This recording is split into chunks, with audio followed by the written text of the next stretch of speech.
Jean-Paul Pignol, on vous présente plus, vous êtes le traiteur qui rayonne sur la ville et même la région. Que l'on aille dans un cocktail, une réception, un mariage, même peut-être parfois un enterrement, on est à peu près sûr, une fois sur deux, de manger du pignol dans la ville. Alors, en cette veille de Nouvel An, j'imagine que vos équipes ne chôment pas. Qu'est-ce qu'on mange à cette époque ? Alors, on a limité la carte pour les fêtes de Noël et les fêtes du jour de l'an parce qu'on a trop de travail. Et pour faire une qualité supérieure pour que les clients ne soient pas déçus, on a fait une carte de 8 poissons et 8 viandes et plus toutes les bûches à côté.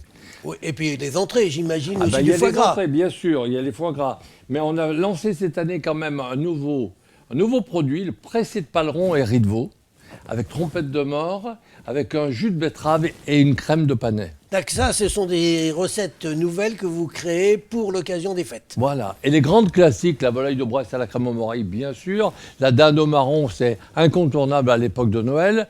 Mais au total, on sort quand même 3700 commandes entre Noël et le jour de l'an. 3700 personnes qui font pas la cuisine elles-mêmes et qui vont chercher chez vous.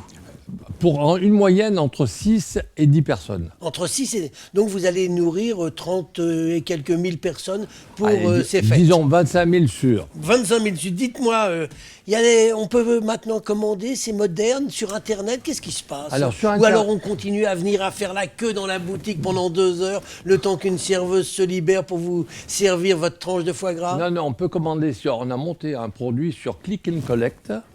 Le client appelle sur Internet, il passe sa commande, il la règle et il indique la boutique dans laquelle il veut la récupérer. Et là, la commande est dans la boutique, le client vient la chercher, et il la récupère et c'est fini, on n'en parle plus et l'affaire est réglée. Une souplesse, on a lancé ça l'année dernière, doucement.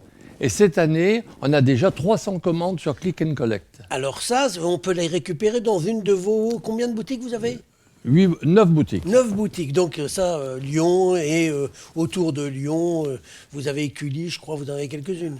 Vendôme, Villeurbanne, Le Printemps, Fourvière, Brignais, Vous vous en souvenez de tout? Bellecour et rue Émile Zola. Dites-moi, Jean-Paul Pignol, comment on peut faire de la qualité quand on sert 3500, on nourrit 35 000 personnes pendant ces fêtes?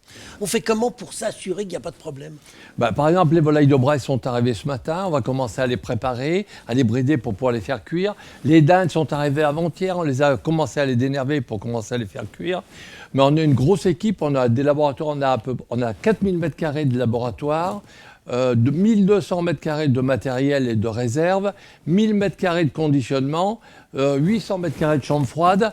Donc il y a 140 personnes qui travaillent sur place. C'est des équipes vraiment spécialisées, des cuisiniers, des pâtissiers, des charcutiers, cuisine froide, assemblage, boulangerie, pâtisserie. Donc il y a une équipe complète et qui travaillent et qui ne sont pas en grève. Et qui ne sont pas en grève. Dites-moi, Jean-Paul Pignol, en 30 ans, la maison Pignol, petite maison familiale qui était rue Émile Zola, est devenue une entreprise, 180 personnes, vous disiez, plus les serveurs qui font les réceptions, c'est des centaines de personnes. Ça vous arrive encore de faire la cuisine, vous, Jean-Paul Pignol? Pas souvent. Honnêtement, pas souvent. Je le fais quand j'ai des amis, on fait une viande, on prépare des légumes, etc. Mais pas souvent, objectivement, parce qu'il faut surveiller tout le monde, que les produits arrivent de qualité, que les produits sortent de qualité. Le respect du client, c'est la priorité de la maison. Dites-moi, Jean-Paul Pignol, quand on parle avec des restaurateurs, vous travaillez avec beaucoup d'étoilés, quand on parle avec eux, ils nous parlent des difficultés qu'ils ont à trouver du personnel qualifié, que ce soit en salle, mais surtout en cuisine. Les cuisiniers, c'est difficile. Comment vous faites pour en trouver, vous? Alors, c'est vrai, c'est très difficile. Là, chez nous, ils ne travaillent pas le soir, ils ne travaillent pas le dimanche, et ils travaillent un samedi sur 2. Donc, c'est-à-dire, ils font 37h30 par semaine, 38 heures maximum. Sauf des périodes de Noël et du jour de l'an qui sont très chargées, on arrive à 40 heures dans la semaine et bien sûr les heures supplémentaires sont payées.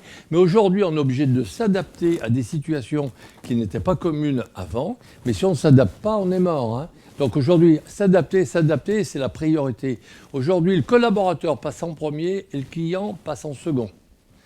Pour bien soigner ses clients, il faut avoir des bons collaborateurs. Oui. C'est votre cas, j'imagine. On essaye. Vous avez des gens qui travaillent avec vous depuis longtemps?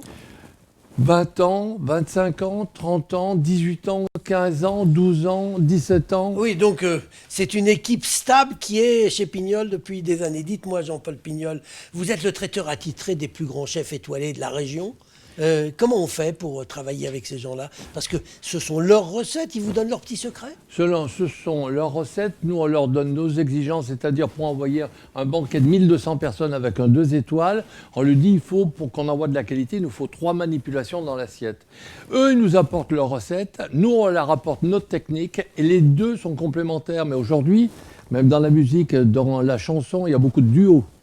Les duos sont toujours complémentaires et valorisent le produit prioritaire pour soit celui qui écoute ou celui qui déguste. Jean-Paul Pignol, avant de nous quitter, juste un petit mot. La maison Bocuse a ouvert pour la première fois une brasserie à Paris. Est-ce que ça vous donne des idées d'aller, vous aussi, un jour, ouvrir une succursale dans la capitale?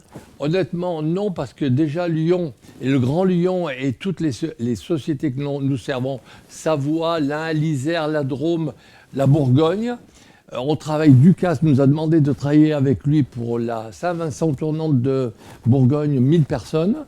Donc aujourd'hui, franchement, si on veut partir encore à Paris, il faut savoir maîtriser le tour. Aujourd'hui, nos capacités restent à Lyon et avec les Lyonnais, on s'entend très bien, on continue à s'entendre. Eh bien, on va continuer à vous croiser régulièrement dans toutes les réceptions et notamment tout au long du mois de janvier, puisqu'il y a les vœux un peu partout et que vous en faites un certain nombre. Jean-Paul Pignol, je vous remercie.